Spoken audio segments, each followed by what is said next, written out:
Today is January 12th, 2026. My name is James Mathai, and I'm in Blacksburg, Virginia at the Virginia Tech University Libraries. Today, I have here with me Nancy Kelly. This interview is part of an oral history project where we are getting pride stories from LGBTQ plus alumni from Virginia Tech. Thank you for being here, Nancy. I'm glad to be here.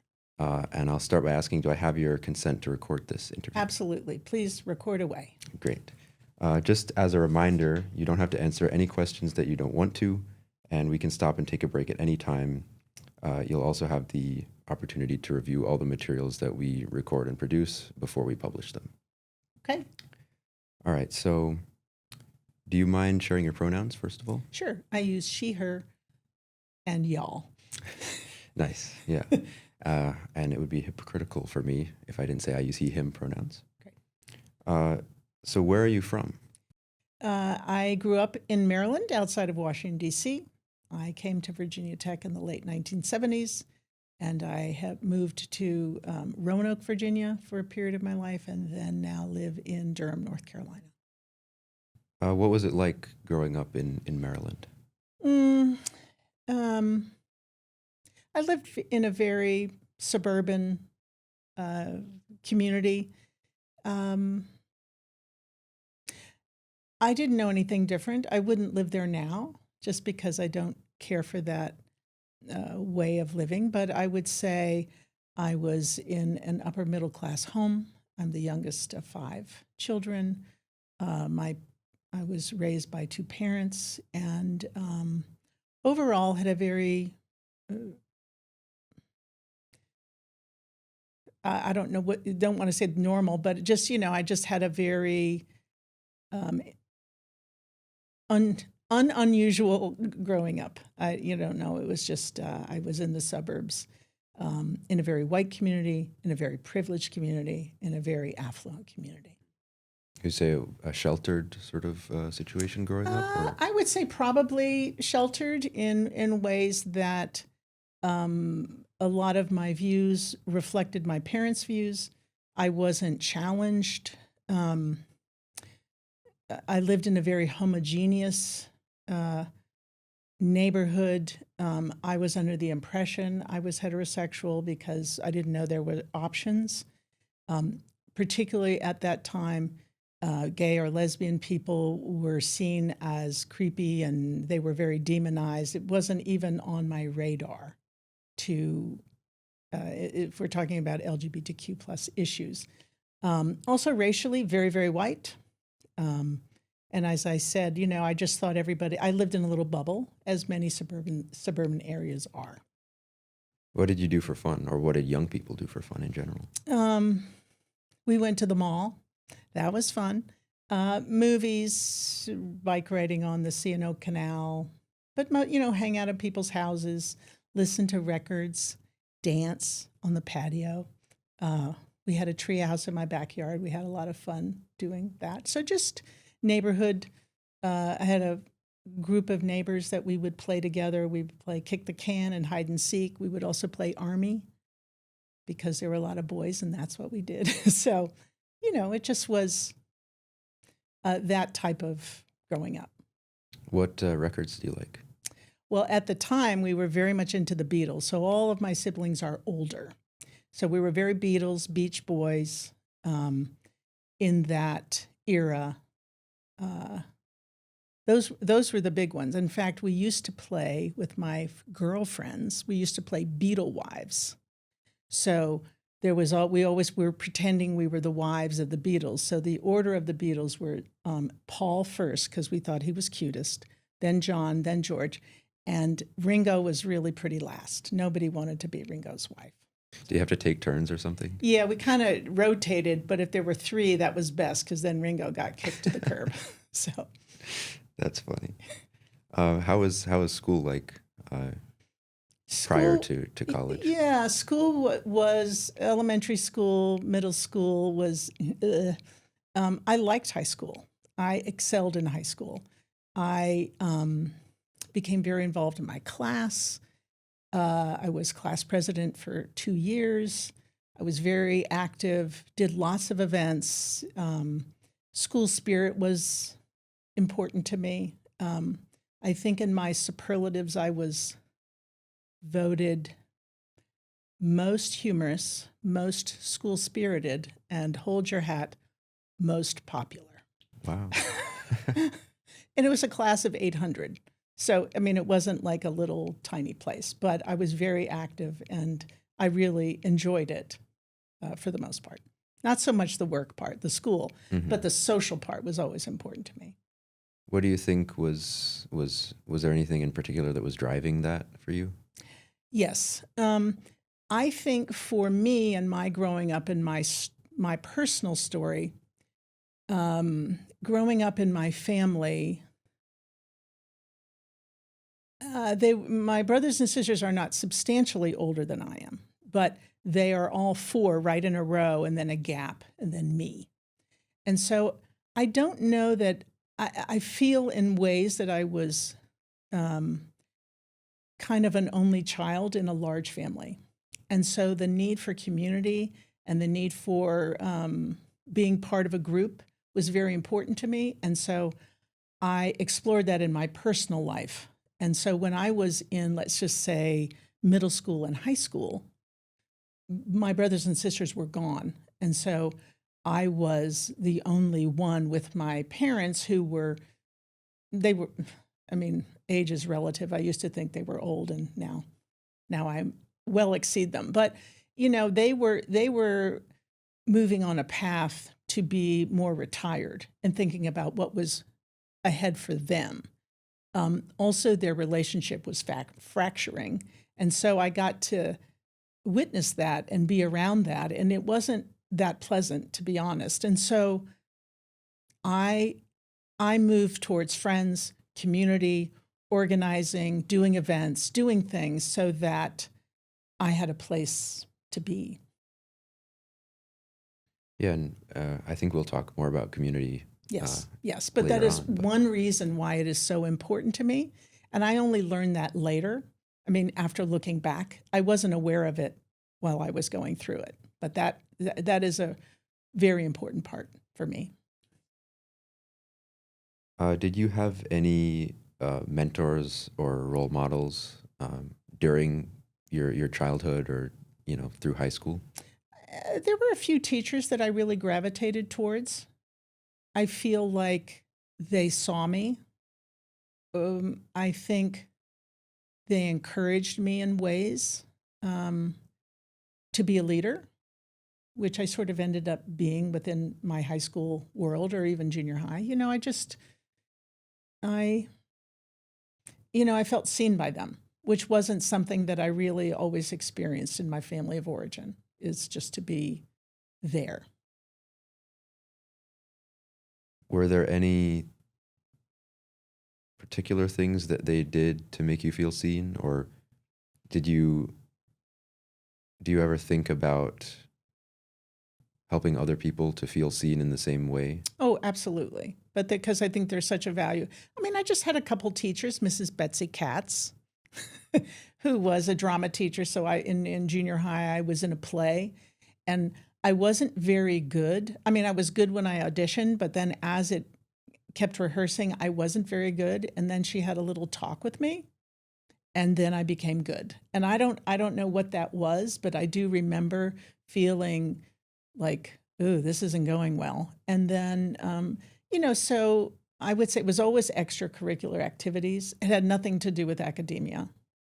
Like, I can remember all my teachers, but there was nobody that really stood out. There was Mrs. Dot Radney, who was the advisor for our clubs in high school. And so she was our class advisor. And so she just was sort of like home base. And it's not to say that my parents weren't. It was just different. It was just different. They were, they were working and they were, sailing, and they were doing all sorts of things that really didn't involve me. And the truth is, in high school, I didn't want to hang out with them. It just was not. So I've always cultivated my friend circle much more. So, but as far, and I also want to say in this interview, I use the word gay and lesbian. I don't use the word queer, we tried very hard not to be called homosexual or queer. I have no issues with it now, but it feels very disingenuous for me to talk about queer role models when that was the last thing we wanted to be called. So I just want to say that. I want to acknowledge that the language is different. But for me, in talking about growing up, it's just not a word that I can put on that time period. Yeah. So there were no gay, queer, lesbian role models at all. It was not on my radar. I was going to ask you about the word queer, just because it means such a different thing, I think, to people like me. Absolutely. And I love the reclaiming of words. But what I would have to say, if you identify as queer, if you could think of the worst name you would ever be called, and you don't have to tell me what that is, but just think about what that word is.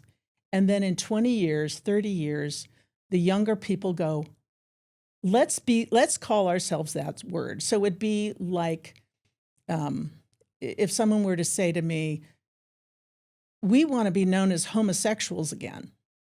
I'd go, okay, great. But it's not. So I heavily identify as lesbian. I also use the word gay. I would say I'm in the queer community, but I don't say that I'm queer just because there's a little bit of shrapnel in it for me. That doesn't mean I don't accept it and don't welcome others to use it. But when I think of me, I use the word lesbian. So, but in our conversation, it's not, I'm not going to fall apart if you say queer, but I'm just saying that's what it's like. And for many people in my generation, they don't even like the word lesbian or dyke or any of those words, which I openly embrace. It's just generationally different. And then when younger people want to be called homosexuals again, you may understand what I'm saying. So, do you think about labels a lot, or do you like labels, or that's a leading question? Yeah. How do you feel about labels? I feel labels are fine.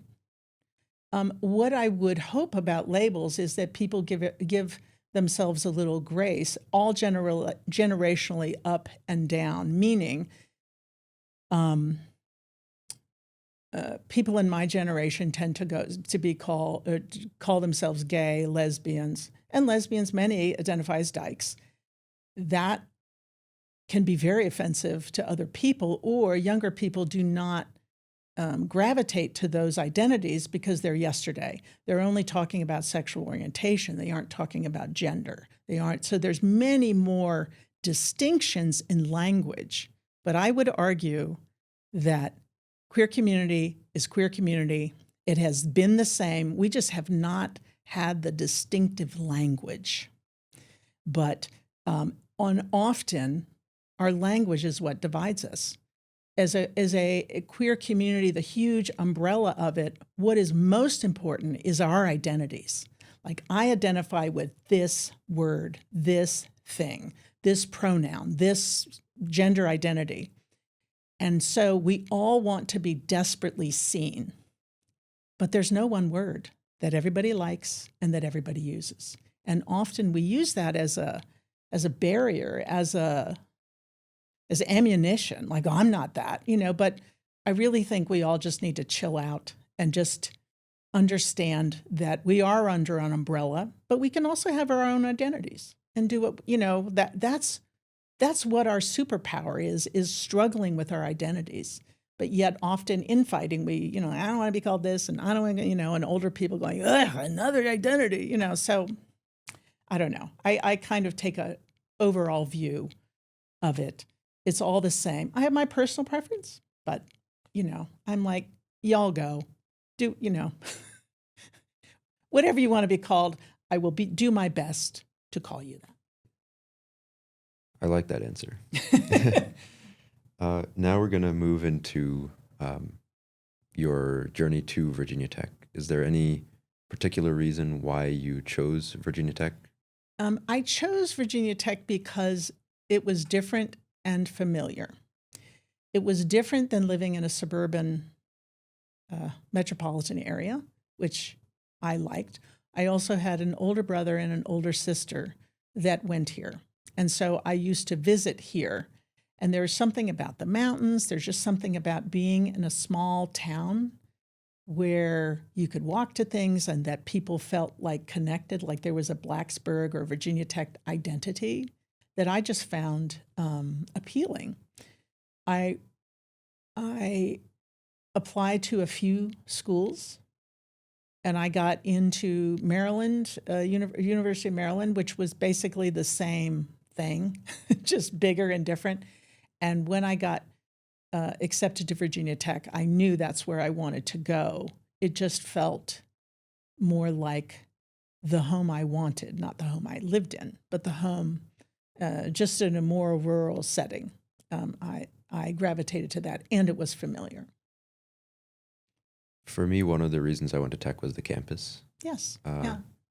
How was it like? Was it similar, or was it really similar? different? Of course, it's much more built up around the edges, but I think, the core structure of the drill field and just the feeling and the stone and the, so when I came, it was called VPINSU. It was Virginia Polytechnic Institute and State University. We were really called gobblers mostly, not Hokies.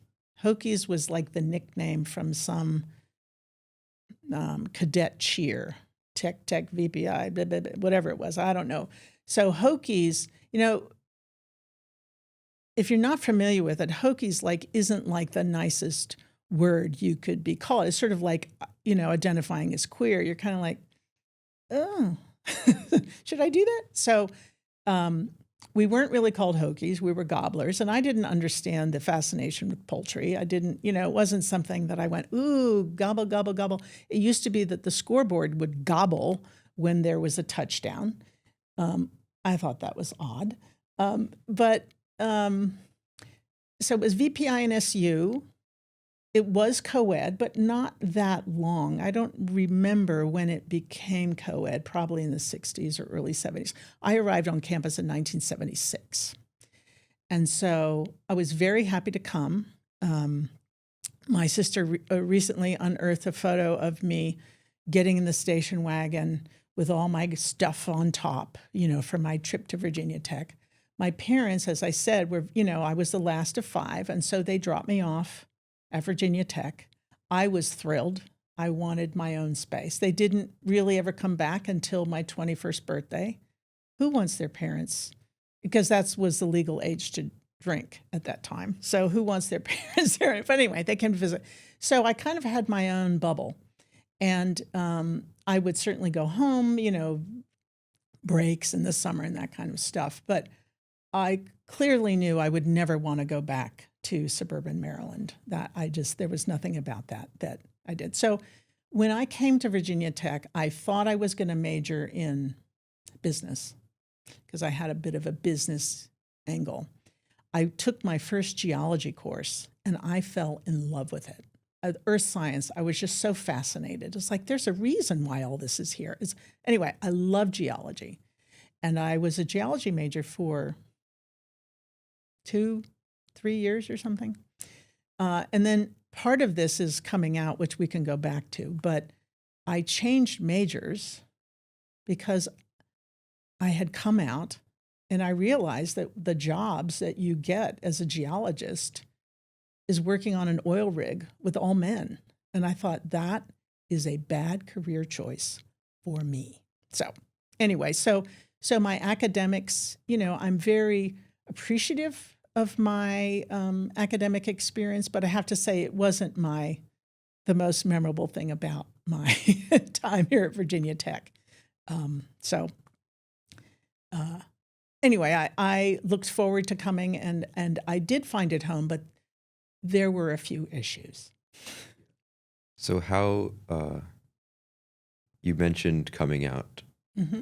How long were you at Tech before you came out? So I arrived as a freshman in 1976, so then 77. And so the beginning over the summer, So let me just say my freshman year, I lived in West Eggleston on the 3rd floor. And I had a lot of friends. There were like 5 Nancys. And so in my age group, everyone is named Nancy or Linda or Susan. Anyway, so there were a lot of us. I loved living there. It was fun. Towards the end of my freshman year, and I was dating. I had a boyfriend in high school. I had a boyfriend and was dating men in freshman year. And in my geology class, I started feeling some strange things for one of the women in my class. She also lived in my dorm, 1 floor down. And so I became curiously attached to her, not understanding at all what was happening. And so over that summer, she also she lived in Northern Virginia, which is very close to Maryland, which I grew up. So we saw a lot of each other. And my feelings began to really grow for her. Again, no clue what that was. I had a boyfriend. We broke up over the summer, not because we didn't care for each other, but he was at University of Maryland. I was at Virginia Tech. Just our worlds were changing. And so the first weekend I came on my sophomore year in 1977, this woman and I started, it was right before school started. We started, going fossil hunting as geology majors do. And there's all sorts of fossil beds around. And I remember feeling oddly attached to her. And so we were out fossil hunting and it was about to pour rain. It was like a terrible night. And she said, I think I want to go camping. And I went, okay, great. And so we in an hour, we had talked to her roommate, convinced them to go get her car to drive us. We had gone to Squire Student Center, rented a tent, in an hour, like I was making this happen. Again, not knowing what was going to happen. And so we went out camping, and then things started happening. And I was like, I don't know what this is, but like, I know this is how I feel. But again, the words were not used. In the morning, she admitted to me that she was a lesbian, and I was shocked and horrified. I'd only heard her talk about one other person as a lesbian, and I thought, oh, that's weird. And then I realized I just slept with a lesbian. I wonder what that makes me. I didn't get it because there were no role models. It wasn't normal. It wasn't not usual. It was not in my world. And so I remember driving to campus, and all of a sudden she started getting weird. She would say, if we see each other, we have to lock the door. If we do this, you can't do this. Because I was euphoric, and she was like, whoa. You can't do this. You can't do this. We can't be found out. Whatever. And I got this whole blanket of, oh, shit. So we came to campus. My world had changed, and I'm trying to pretend, I'm starting the school year and we're starting classes, and I'm just like, oh my God, what is this going on? She was weird. The whole thing was weird. And she started telling me about all these other, and she would say gay women or lesbians on campus that she was friends with. And I was like, whoa, it was totally underground. Nobody would, it was like a, resistance movement. People would nod and look at each other, but there was no outward words at all. And so she just got weirder and weirder. And so she had a friend who saw what was going on and was very kind to me and very thoughtful, and was like, okay, this person's really weird. Come with us. We will take you away from the weird. And that person, eventually we got together. And we got together in my dorm room on Eggleston Hall. And the first person started pounding on the door. She knew that the door was locked and started screaming and yelling that we were lesbians on my hall. And so I was, without understanding outed in a major way. And it was at first startling. I remember sitting in front, I may cry, sitting in front of the War Memorial, looking out at the drill field and feeling so alone. Thinking about my family's reaction, thinking about my reaction. It was one of the most empty, lonely experiences of feeling from being very popular and very whatever, and then all of a sudden understanding my path. Because I got that this is actually me, and that what I was going to have to deal with was unimaginable, that I all of a sudden was this person, and then I was going to be in this other world, and I didn't know how to navigate it. I didn't know what it was. I really felt alone. And so, it was another month or so, I started hanging out with the person I was with, and she started saying, well, we're going to go home for Thanksgiving. We're going to go to in DC, we're going to go to the Fays, which is this bar, this lesbian bar. And she wasn't really out as a lesbian. She was sort of like a gay woman, like a big jock, So we went to the bar, and there we met Olga. Olga was somebody that Pam, this second woman, had gone to high school with. And Olga said, come to the Women's Collective. When you get back from school, we were, on break, come to the Women's Collective. So I did. It was December 1st, 1977. Sorry, what was the Women's Collective? The Women's Collective was code for lesbians. So it was a feminist group, but it was all lesbians because we couldn't say lesbian. And, or we didn't want to because of the consequence. So they were having a Women's Awareness Week or Women's Collective Week or something. It was, speakers and whatever. So I came, and there is where I met my tribe. Like, they were feminist, they were mentally healthy, they were political in a sense of just our identities were political. It wasn't like we were out protesting, just the fact that they were a group of women that gathered and were all lesbian and were identifying as such privately, underground. That was my people. And so, so for the next year or so, I was part of the Women's Collective, and then I met some people that were also in the Gay Student Alliance. So so I would say until that time, my freshman year, and let me just go back to freshman year. So my freshman year, I would say I was very homophobic. I was a jerk. And so at the end of my freshman year, I was taking a sociology class in McBride 100, and it was the day that the gays were coming. And so what I did, I thought that was hilarious. So I organized a group from my dorm to come to watch the gays in my sociology class, and we sat in the back of the room and heckled and laughed. The people on the stage were all men. There were no lesbians. So I realize I haven't told the story. So it's like that was me my freshman year, and then I came out, and then I got involved. Became friends with people that were in the Gay Student Alliance, which was the group that would come to the classes. And so we decided there were 4 women. We decided, well, we need to be on that stage because part of the thing is we never saw lesbians. We didn't know that was a thing. Like that was, no one knew.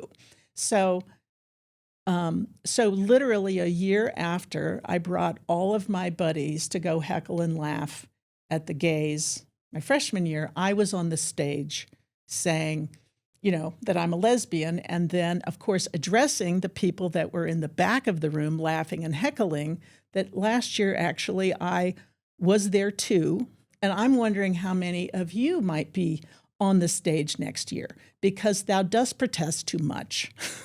So anyway, so that was part of it. And so I was talking to a young alum just the other day and trying to describe what it was like, but for hundreds and hundreds, thousands of Duke alums that are, let's say, now young alums' grandparents. So my cadre, my cohort of people were often the first lesbian or gay people that your grandparents ever saw. And so what that did was open up doors, understanding. Some people heckled and laughed. Some people just were kind. Some people, but we were an oddity. In fact, we would speak at the social deviance class because at that time we were social deviants. And, we're like, bring it on, whatever. And so it was that,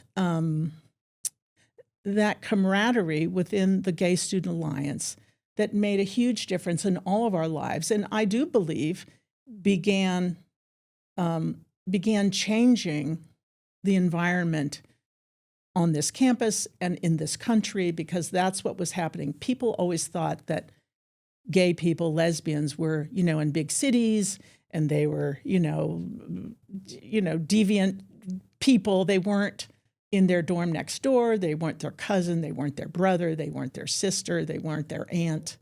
And so it is the coming out, after Stonewall and many things, people started coming out, and it changed the opinions of people because they just realized, oh, well, she's in my class or she's in my dorm and she's okay. People did think that we, the issue in the dorm is that women thought that I wanted them, so then you had to go, listen, sorry, appreciate it, but no, we're good. So anyway, so that is kind of how the Gay Alliance really started out, speaking to classes. And then there were, 12, 15, 20, 5 women, 7, 8, 9, 10 men. There were more social, but it was by far a more male organization. And so we decided that we would, because it was the time, we were mimicking what people did on the West Coast and in big cities 10 years later because of living here. It was just harder. So we started mimicking we should have a gay awareness week. Yeah. What could go wrong? Well, then we found out. So we just decided, and it was, there were certainly core members, but I would say that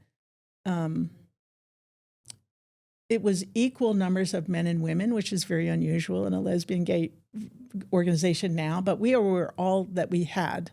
That was it. And so we decided that we would have a gay awareness week. And I remember we sort of mimicked what some other college had done. There was a radio show, and there was a day you come out to your friends, and there was a panel discussion. But the biggest one was oh, well, we'll have a denim day, and we'll just say support gay rights, wear jeans, and maybe somebody will notice, and maybe they won't. I don't know. So I remember we went in the beginning of January of 1979 to promote that we were kind of a club. We had a sponsor that really couldn't be out. So we had faculty and staff that were helping, but they would lose their jobs. There was no question. So we decided that we would plan a week for later in January. And Denim Day, the only thing we said was support gay rights, wear denim. Now, at that time, that's the only thing that Virginia Tech students wore at all, and we knew that. But we just thought maybe they won't even know, So we pitched it. There was a little tiny article in the Collegiate Times that just said, and it was a spokeswoman, which was me, we're going to, do this, and the newspaper went out, and we didn't even think anyone would pay attention. But the campus erupted. The backlash was unbelievable for just this little thing. And what we did, we suggested that gay people had basic human rights and that we were going to infringe on the dress of choice of 20,000 students, and they were pissed.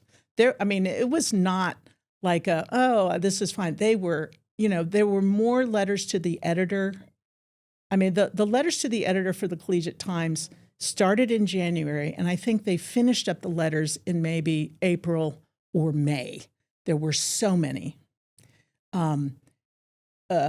Lots of upset and talk and people mimicking us and verbally harassing us. And I remember the night. So we had this whole strategy of what we're going to do. So our biggest marketing thing for Denim Day is that we made these little flyers of a hand coming out of a closet with a denim, shirt and whatever, just saying, don't forget, today's Denim Day. And what we did is we went to every dorm room on campus and put flyers under the door in the middle of the night. And we thought it was brilliant. And it was, because it really worked. We were, it was like 2 or 3 in the morning. It was like we were in a resistance movement. We met on campus. We was like, let's go. Some of the guys got chased and, screamed at. Nobody was physically assaulted, but it was scary. And I think they stopped.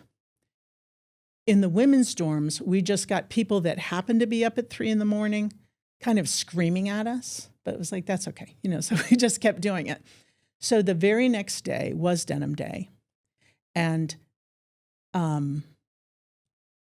no one was wearing denim except for us. Like I had bib overalls that had a big, better blatant than latent, which was the saying at the time, on my jeans. The merchants in downtown Blacksburg reported the highest sale of dress clothes in January ever, because people didn't have, they went and bought corduroys. Women were all dressed up it was the middle of winter. Guys were in suits. People would do anything but wear denim. Then there was this counter movement from the Campus Crusade that you could wear denim if you wore a toothbrush, and that told you that you could wear what you want, but you weren't gay. It was ridiculous what happened. And so it caused a huge, then during Denim Day, there was a lot of men were wearing denim skirts and, T-shirts that said, I have male genes, not gay genes. And, it's just blah, blah, blah. Anyway, but so it came and went. It was a big deal. There was a lot of news coverage, a lot of upset. And then I was the co-president, so I was the first lesbian co-president of the Gay Student Alliance. The other co-president, we were taken into up to Burris Hall. We were called in, and we were told that we were never going to do this again. That we had not only embarrassed our club on campus, that we had embarrassed the university throughout the state. The governor had called and absolutely forbidden us to ever do it again. And so the next year, we tried to do it again. Screw you. And so we were denied doing it again. The Dean of Deans, which was named Dean, James Dean was his name. He's Dean. He had said at this meeting, the university received 25,000 letters of disdain. And that's a letter is a piece of paper that people write, and it's an envelope, and you put a stamp and you send it. And that's a lot more effort than, a social media post. So absolutely forbidden us to do it. So we kind of regrouped in the hallway, and we said, okay, what we're going to do is we're going to have a gay pray day. We're going to all pray for our gay oppressors. Well, anyway, it did not have the same reaction on campus. But ultimately, we were banned from doing it again, and then ultimately lost our status, lost our money, and then the next year was kicked off campus. By then, I was like, screw Virginia Tech. I'm done. So, and I had gotten more familiar with the lesbian community here. And so we started, having all these parties. We would advertise in the newspaper for the Women's Collective. And we would, of course, put our phone number in and we'd say, call Jane. And so when we would get a phone call that said from Jane, we would have these parties, and we would have a station wagon. We would go around to around the drill field and pick up all the little baby lesbians around campus and then take them to a party at our house and then bring them back. And so my life just changed. I just said, I am done with Virginia Tech. It was ugly and very homophobic, and we were treated badly. And so I just thought, well, I'm moving on. This is the times. And so I moved to Roanoke and got very involved in the lesbian community there, but was hell-bent on never, ever coming back to Virginia Tech. It was not a good experience. I did graduate, and I was glad for that. But I was like, I never admitted I went here. My children didn't know I went here. And I just, they would call me for money. I ultimately said, I'm dead. Do not call me. Door was shut. So that is how I left, which was not on good terms. Let's say that. Yeah, so it seems like, in high school, you were very involved with community in terms of extracurriculars. Right. Then you came to Tech and you were initially very involved with school spirit and community and belonging and all that stuff. What was it like to realize that, that's a pretty easy way to find community, or a relatively easy way. What was it like to realize that now that sort of avenue was closing, and that you were going to have to find your own people, in an unorthodox way? Right.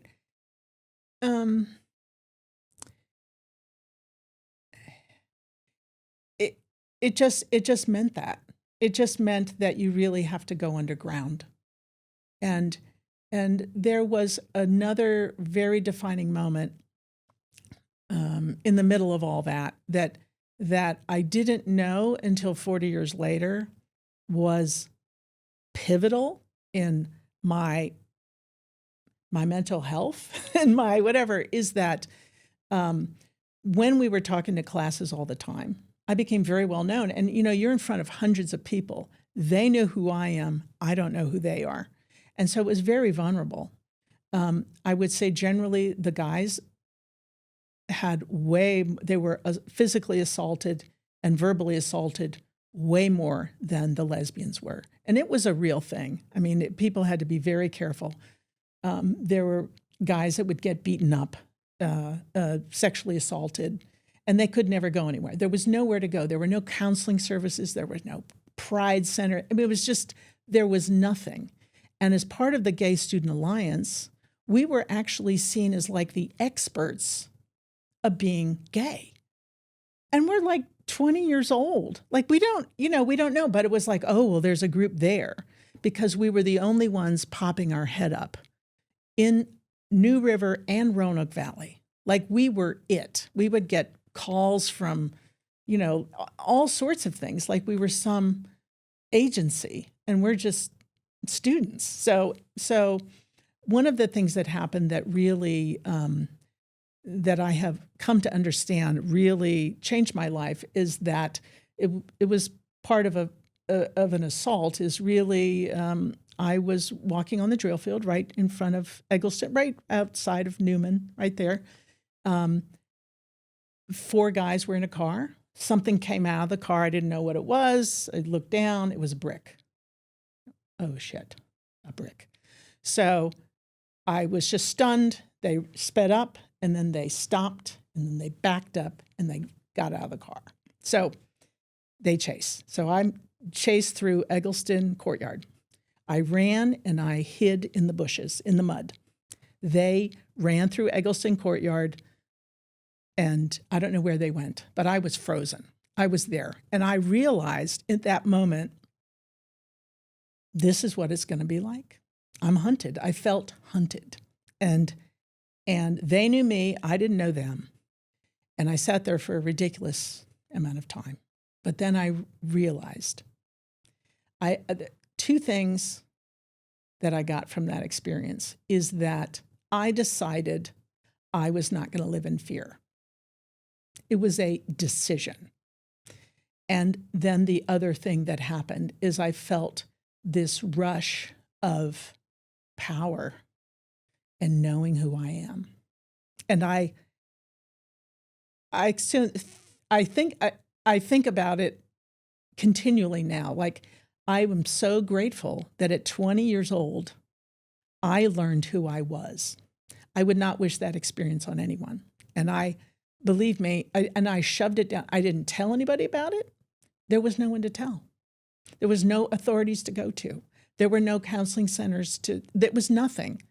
All I did is I got up out of the mud, I took a shower, and I went to bed. And that was it. And I didn't even recall it until I came back to campus 40 whatever years later.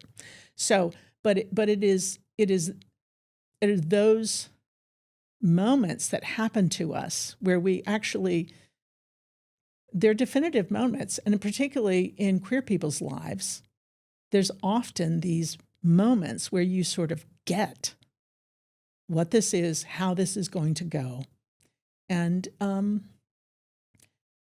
it was horrible at the time, but I'm very grateful for it. It's like, and it has served me my entire life. So I have never lived in fear. I have chosen to edit and lie and diffuse for decades. And I'm done with that now. It's over. So you asked me a question and I went off in a different place, but it was just that experience. And so what I hope people get, that even in horrible times, there are things that you get. And if you can survive it and move past it, that they do really help you with your identities. And as queer people, those are very important things. Like, we get who we are and we don't have to worry about what other people think.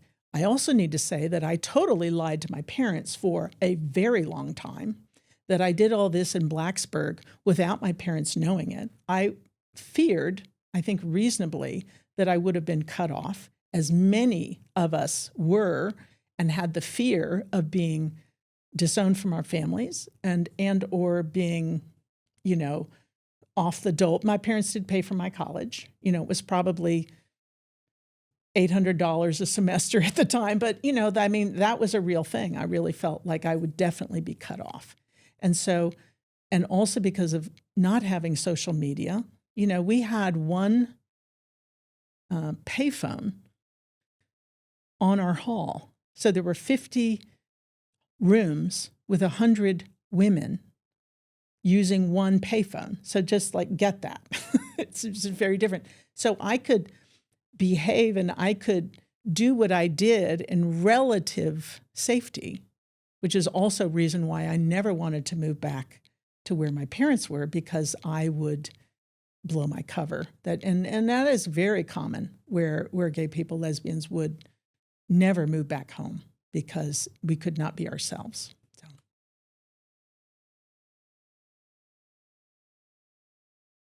So I was gonna ask, was there a period of denial at any point, or was it? I guess what I'm asking is, did it always feel right? Like who I was? And not only right, but that was how things were going to be? Or was there a period of time where because you're describing, sort of keeping it from your parents or from your family, that line can sort of blur a little bit in terms of how much do you tell these different people in your life that are very important to you? I would say I did not have a lot of role models. There weren't a lot of mentors. But once I realized, I had crushes on girls for my whole life. I lived a very compartmentalized existence. And so when I came out, it was September 29th, 1977. It was one day my life made sense to me. My entire life, I went, oh, got it. I've never wavered in that because I am clear. That is who I am. How I chose, I would definitely lie, compartmentalize, edit for others, but I never did that with myself. Once I got it, I got it. And I just understood that this is just a masquerade that I need to do to move on, And how it also impacted my time at Virginia Tech is that, we're at a point when I only did undergrad. So you're at a point where you're figuring out, what is my career? I mean, all of this is happening in my personal life, but then I have to go get a job. So because I decided I was not going to live in fear, I would never get a job where I had to be closeted. And so what that took off the table for me was anything in education at all, because there's this wives' tale that, somehow sexuality is transmittable and or that we're pedophiles. Both of those are absolutely untrue. But so anything to do with any kind of education was off the table. So the professions that I engaged in were ones that were generally seen as more, I went into communications. I was working at a newspaper. I still lived a compartmentalized life. But if people found out at the Roanoke Times that I was lesbian, it might be like, okay, yeah, whatever. If I was a teacher, I would be out. And so I ended up working at a university, but I never would have considered it in my early career. And I think there's an impact that often isn't understood of what young queer students are dealing with. Is they're dealing with their identities, but also, where is it safe for me to work? How am I going to be myself? Whatever your sexual orientation, whatever your gender identity, how is this going to go? Am I going to have to work in a lab by myself? Can I be with other people? How does this work? And so it's sort of the unspoken path that many queer people have to navigate, because we have to generally get jobs. Most of us do. So that definitely impacted me. And also, your identity is sort of cauterized often. If you come out in college, that's often what your identity ends up being, because that's just kind of who you are, and then you move on with your life. And so for me, that was very much an issue.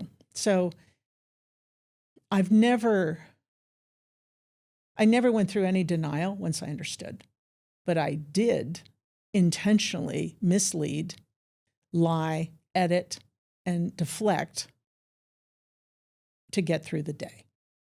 But I never did it with myself. If you don't mind me asking, Yeah.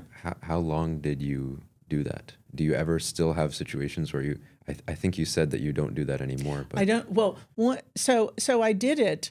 I did it with my family of origin. I slowly came out to my sibling, or two of my siblings first, that were more, I thought might be more accepting. I had two siblings that I knew were very conservative Christian that I did not. I eventually did. I eventually told my mother outright. It took me 20 years to actually tell my father. Scared the crap out of me. Beyond that, what I gave to myself for my 60th birthday is that I am never going to compartmentalize, lie, or edit ever again. And if people don't like it, sorry, it's who I am. But, we have these compartments we live in. And even throughout my career and all of my work, I would have my work compartment, I would have my friend compartment, I would have my family of origin compartment, I also ended up adopting 2 children. I had to totally lie through that. That was a lie. I adopted as a single parent when I really wasn't. And because it would have been done. They wouldn't have allowed it. So those compartments are very real. And I think it was so I ended up working at Duke University, which is a longer story, but it was maybe 2015. So what was that? Almost 11 years ago. So I've always been out. People knew I have children. I'm out. At work, they always knew I was out. I was lesbian, but I never talked about the impact of being a lesbian. I never shared myself really fully, completely, or they would know, like when they would say stupid things in meetings, I would go, excuse me, I believe that was, you just said something really stupid. I'm sure you didn't mean that. So, I mean, I would, but I wasn't, but I would bring it up. So in 2015, we had it was an LGBTQ plus training. I was with 12 people that I worked with. It was a fine training, but it was not life-changing for them. It changed me. So what I realized in that training, I shared something with people I worked with that was really about the impact of being a lesbian, that was really much more personal than just, this is who I am. This is the impact of this. And I realized in that moment, I had not done that in 38 years. Been myself at work. And so my compartments, I realized I was so comfortable in my work compartment, I didn't even know I was in one. And I liken it to a fish in the water. They don't know they're in the water until they're out of the water. And that is like, it hit me like a bolt. Nobody else, like for them, it was Tuesday. For me, it was life-changing because I realized I am not being my authentic self at work. I didn't understand how important it was for the queer kids to know that I was queer, that I was a lesbian. I just thought, well, I'm old and they're young and they don't have to deal with all this shit, so why would they care? But I didn't get that they did care and that it did matter. And so really at that time, in my work life, I always kind of liked my job. But then once I became my authentic self, I loved my job. And I spoke up, and I was not like a little out, I was very out.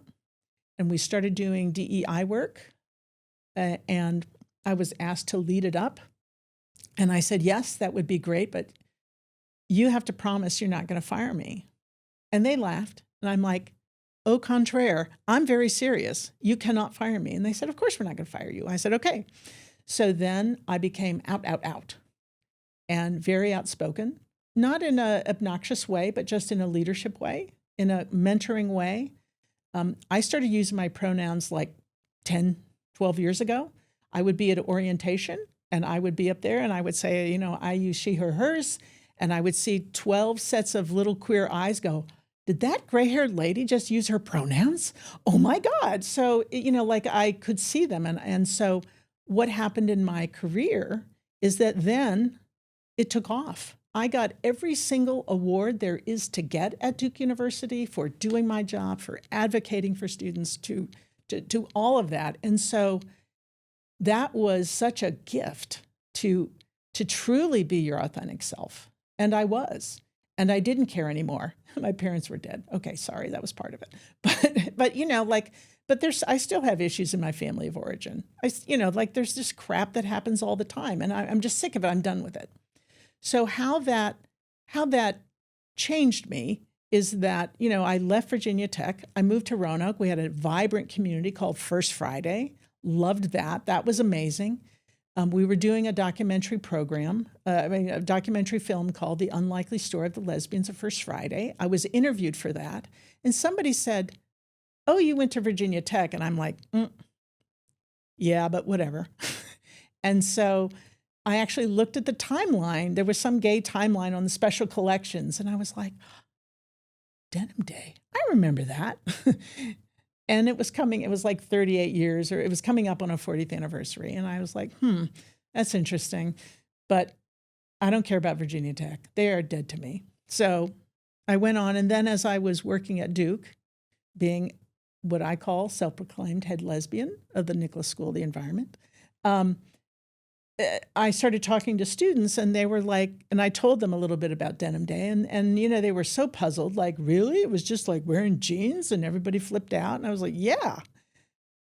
And they said, well, do Virginia Tech students know about this? And I was like, no, and I don't care.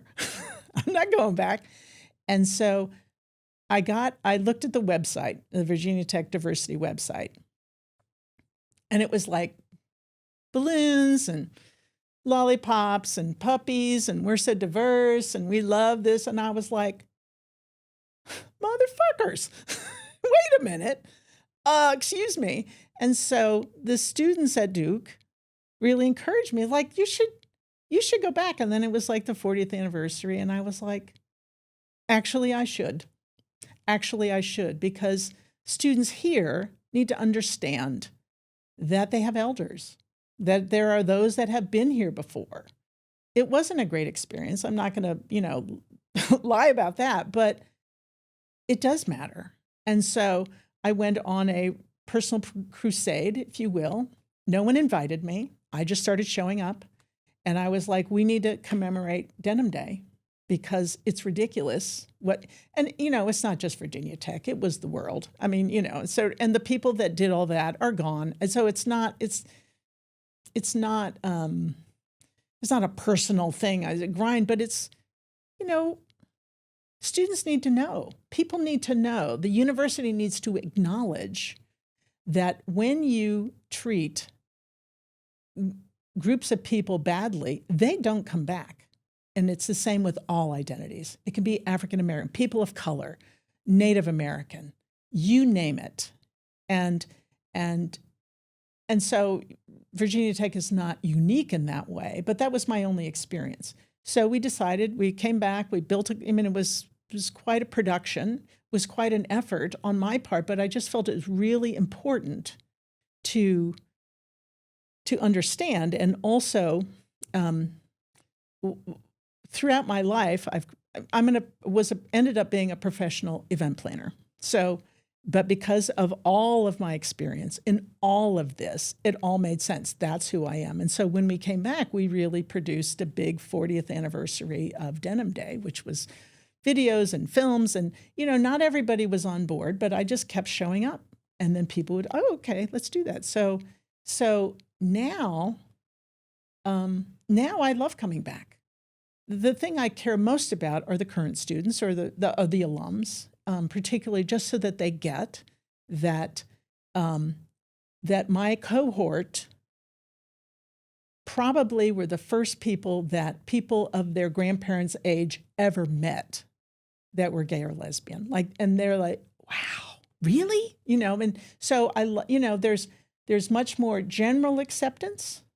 I am shocked and horrified about our current situation and the way that our lives are being targeted and diminished and our rights are being taken away. And I'm not taking that sitting down.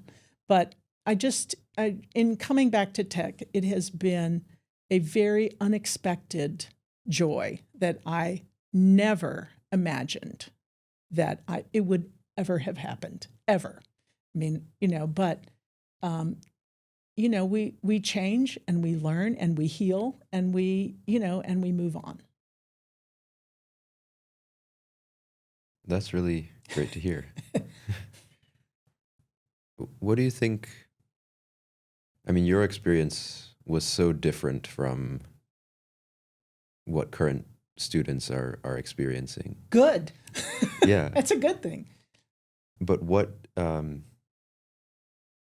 do you feel the current students can learn from your experience? Because it's not as simple as in other interviews we've had people who graduated very recently. Yeah. And they're basically giving advice that's very relevant in terms of here's how it was when I was in school. here's what I regret, here's what I would tell kids. And it's very close in time. Right. I would imagine that the dynamic between you and younger students like myself would be a very different Yes. kind of dynamic. Yeah. I don't use interaction with young alums as a career networking opportunity because I just don't care. But what I do care about is how queer students deserve to hold themselves and the power they deserve to have to move on their life, however it is. I think in my generation, and, frankly, with lesbians, really have been the backbone of both women's movement and gay rights movement, queer rights. We did it for ourselves, and we did it to pay it forward. And your generation is the beneficiary of that we paid it forward. What you may not get is the struggle that it was. And what I just want to set the alarm bells off is that what we did is being taken back. And so what I would like to say is that assume nothing. We get married. It's like, I could not believe that we would ever be allowed to marry in my life. I really believe that. That's never going to happen. That our rights, trans lives are being so threatened. Gender-affirmed care is being denied. Reproductive rights are being rolled back. And so what I want to encourage younger people to do is do not assume just because you've had these rights that you will. That you really need to begin to stand up, own your power, and continue to move this forward. Because we want you to do it for yourselves, but then we want you to pay it forward to the next generations. Because homophobia, transphobia, sexism, racism, all of this is what our country was built on. It's the glue that binds everything together. And what we need to stop is the muscle memory of that, and to not take things for granted. And that doesn't mean you have to protest and do all of some of it's just leading powerful lives and leading through example and being kind, good people. And some of it is standing up. Some of it is, you just please wake up because this is getting terrible. And it gets terrible just incrementally. In our current life, it's every day. It used to be every year or every 3 years. Now it is a daily assault on our visibility, on our freedoms, on our existence. They want to erase us. And I'm not having it. No. So that's if anything, I would love to impart on, read some history. Figure, this is the deal, and understand that you can make an impact. I could have never imagined, first of all, I would ever come back to Virginia Tech. It was unimaginable. Or that I would be encouraging younger students to do. I wouldn't even imagine that I could ever have worked in a university. It was unthinkable. So if you can think about what is unthinkable for you, I could never do that. I won't do that. And then realize that actually you can. You have to have personal power. And that's what I'm grateful for. I didn't know it till 40 years later, but I'm incredibly grateful for my time here. It just is very unexpected, the journey that I've taken. But this isn't the end of the story, because we have to continue to be seen. I would love for you to come back in 40 years and, talk to the other students to say, I remember we used to do this interview, just get that you can be powerful too. And you don't think about it, but it could happen. When you were, I mean, you were involved with, I guess it would be activism, right? At the time. Yes, but really personal activism. Mm. I've never been political in the Republican Democratic sense. I mean, I am ish, but not like that. It's really about personal power and the power of community.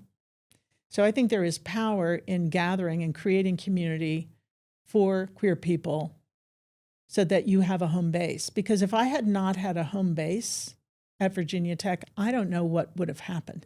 It was a very small group of people, but community to me is everything. And so however it is that I would say I built community. I don't know that I was an activist, isn't a word that I would, but I'll take it, fine. But it's really through the personal power. Personal is political and how you lead your life. So when you were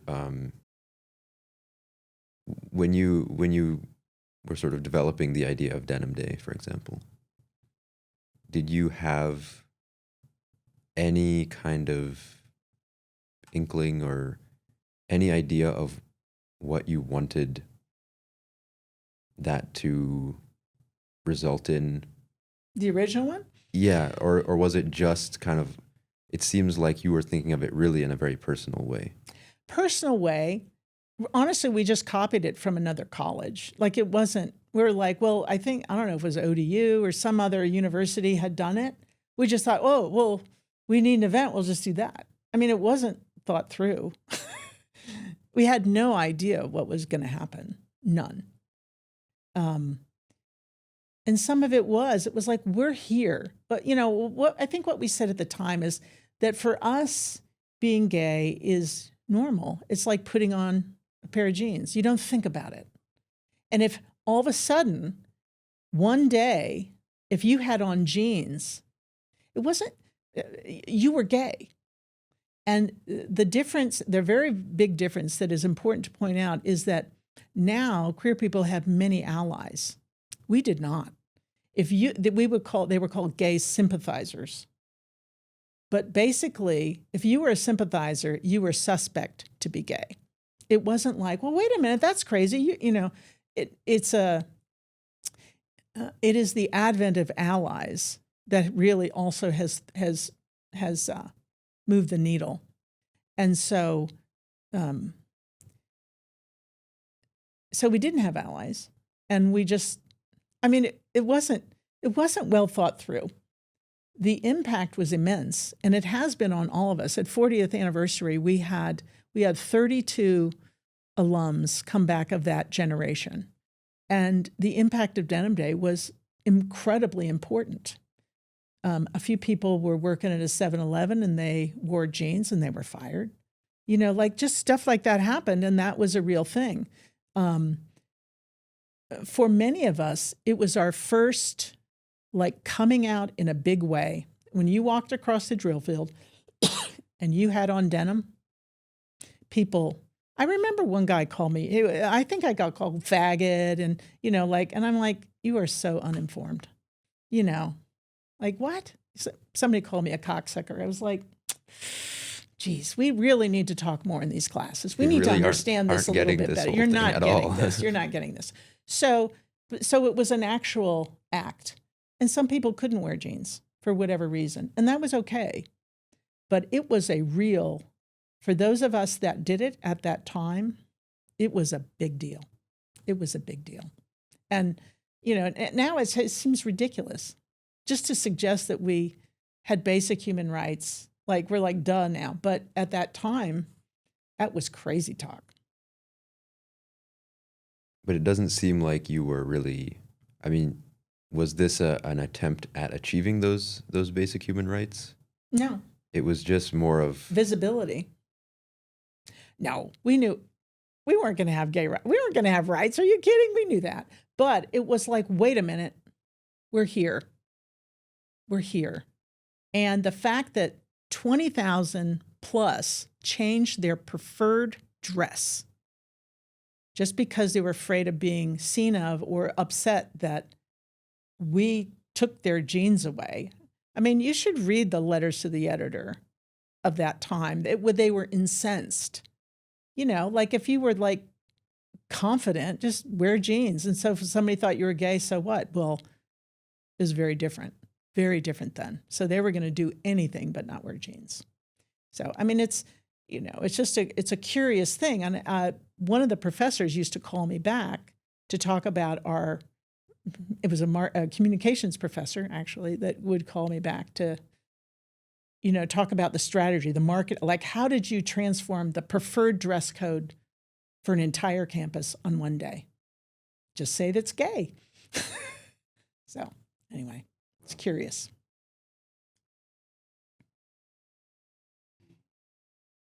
I think we're coming to the end of my questions that I have for you, but just in general, you've talked a lot about the life-changing experiences that you had and realizations that you had.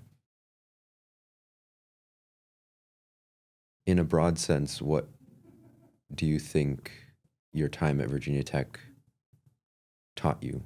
And then, after you moved to Roanoke, for example, and then, moved out of state and all of that, what are some of those really big lessons that you would want to share? Well, first of all, I am grateful for my education. I can't say that I focused that much on it. I got by. I did okay, apparently. But my biggest lessons were more about personal power, identity, community. Some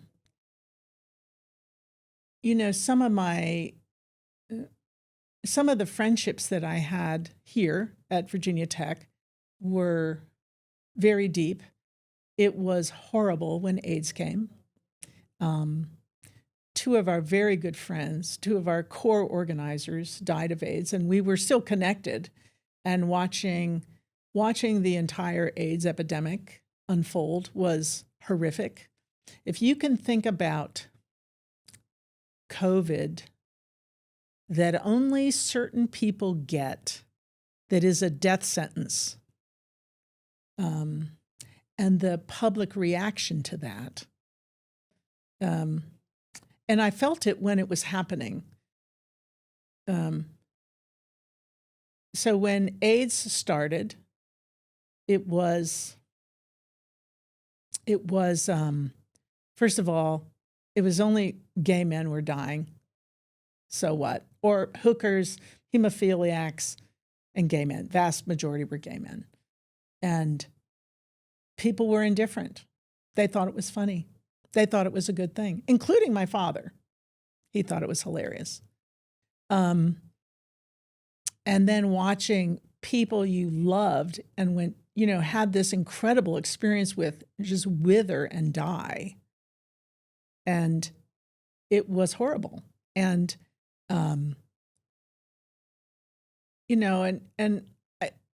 I can't even remember what your question was, but like that was life-changing. And so, epidemics happen, things happen. That one was particularly brutal because at the time it was a death sentence. If you got it, you got it. And my friends that died were Leroy Shiflett and Owen Johnson. And we would go and visit them in the AIDS wards, which was as close to going to a modern concentration camp in the physical appearance. These people that were once beautiful, hilarious gay men just withering and dying, and the indifference of that was startling. And it wasn't until Ryan White, who was a little white boy, came on Oprah or something, and once he got AIDS, then somehow it just was a disease that we had to deal with. But before that, it was terrible. So that is part of my memory and my experience, because I had such close friends. I think I don't even know what I think. I'm sorry, I just went back there. So, what was your question? It wasn't as interesting Okay. as your answer. Okay. I don't know. we all, if we are fortunate enough to live long enough, particularly with those whose identities are not in the mainstream, we all get to have a very interesting life. It's not always great. It can be sad. It can be hard. But I'm very happy. I'm very happy about my story. I'm very, it's not predictable. I continue to be open and trying to learn and trying to get things as I get older. And, and I'm very glad to be back. I was telling someone last night, it's like I didn't know this, but sort of Blacksburg and Roanoke is kind of where my heart is. Like, I've lived different places. My girlfriend lives in California. I travel back and forth. And it's like when I come here, it is my home, even though I have a very complicated relationship with it. I'm still very happy to be here. It's just acknowledging what happened was then and moving on, and what good can I do for other students or other people, or just to stand up. I think I am one of the oldest ones that have come back, because again, when you treat people badly, they don't come back. And that's a message I want to get to the university very clearly. Like, just, if you want an active alum base, you need to treat people really well when they're here, because then they might come back. And so anyway, I feel very privileged to be part of the alumni community here. It's an identity I never imagined I would have, but I'm very happy with it. I think when you were talking about, and you don't have to talk about this more if you don't want to, but when you were talking about the AIDS, that period of time, at least from my perspective, the impression that I've always gotten is that there was kind of a disturbingly high proportion of people that, like you said, were either indifferent or amused or thought that this was some kind of moral judgment that was being passed on people. And I'm going to shamelessly ask a leading question, which is that do you think that kind of thing is why just something as simple as awareness is so important? Absolutely.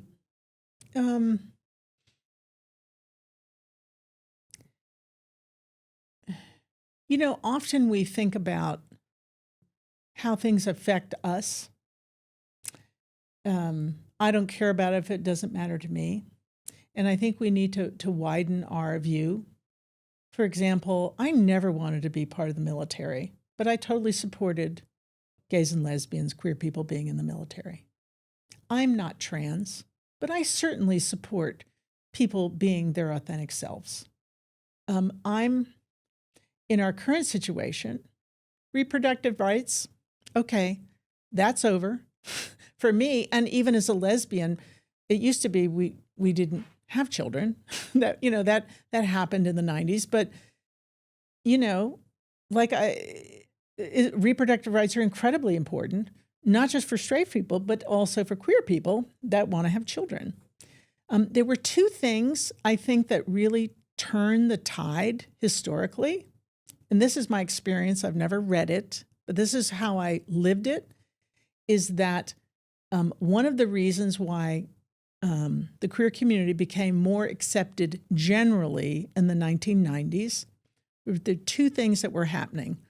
And it had to do with lesbians and gays. And again, I know I'm using exclusive terms, but that's what was at the time. Really had to come out to their families, to the world. First was the AIDS crisis, because you can't hide when you're dying of AIDS. Now, people tried to. They said, oh, they have cancer, they have pneumonia, whatever. So a lot of families denied the illness that their often young sons, it was not exclusively men, but in my world, it was gay men, were dying. And so you can't hide that. People that had AIDS couldn't hide it from the world. So the sheer number of men that were having AIDS and dying of AIDS was huge. The other thing that happened in the lesbian community is that women started having children biologically and adopting. You can't hide when you're having a baby. You can't hide from your family, from your neighbors, from your work that you're having children. And those two events, both in people who identified as male and female, those two things made the world understand how many of us there were, and that we were their neighbors, we were their uncles, we were their aunts, we were their friends, we were their coworkers. And so it is that that acceptance, just like, oh, well, that's a nice person. I know them. We're not these little, creepy hanging in the corner things. So that's those two things made us much more visible, and therefore we became more assimilated into society. Some of our community weren't as close as we were. Like in the 1970s and 80s, the lesbian and gay community was a blast. We were very connected. It was this whole underground world. When we started being more assimilated in society, people thought, well, that gay community, that lesbian community isn't as important because now I'm more accepted generally. I do think that many young people have yearn for that deep community connection. And so, but it's not the same. Not the same for us. But, like you have to find your community where it is. But it's an arc. I don't know where our current political situation is. My hope is that the queer community and all their identities and all their orientations stop infighting and just get our act together and do it. In fact, my partner Pam and I have just launched in California the first inclusive Sonoma County Dyke March. And what that is really maybe folks all identities are welcome, all orientations. But what we are trying to do is to bridge the gap within the queer community. Admittedly, those who lean towards estrogen, but however you get it, we don't care. But we want people to feel that power of understanding and getting our community together, because we have so many identities. We're like, well, that's not mine. It's like we have to stop and understand there is a much bigger issue going on for all of us, however you are, whatever your situation is. If you are in the queer world, as I like to say, somebody's building a big ballroom and having a big dinner party, and we are all on the menu. And if we don't get that, then we're not paying attention. That's, yeah. It's true.